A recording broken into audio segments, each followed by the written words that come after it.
nahrávám. Ty co? Já nevím, tak. Zítra... Jak tam půjdem? Dobrý den. Dobrý. Jak se Jak máš? byste na hokej chlapí dobrý? Na hokej? I to dopadlo. On ví. 4-1 vede Brno. U Jožina. A Jo. před 14 dněma kup po kalíčku, že pojďme navrátit. Rogery tam nechci si stáli. No. Pepek tam byl poslední a říkal, kurva, v loni tady byli ožralí, musí to zavřít. I dva takový jak vy. Malej má modrou bundu, viděl jsem pravdu. No. Kaliku, pojď sem, pojď nám něco koupit. Říkám, já mám že máš novou bundu, Kaliku. Teď tady šli dvakrát, po 11 píšu. Říkám, kde jdeš? Za Kalem pošťal si stavku. A máš cigaretu, já musím umít toho Málka, jde do sklípku.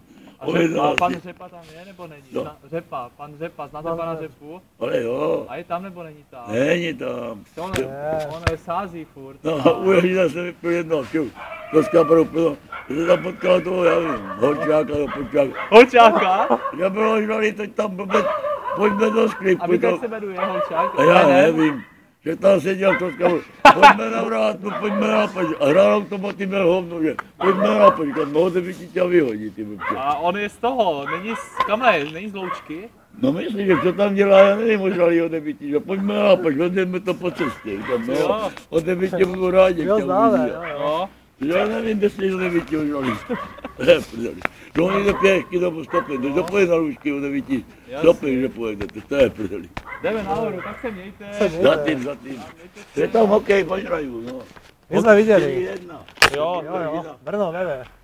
No, dobré to bylo. tak uvidíme. Vždycky ho 2 piva třeba. No, však stačí, na skle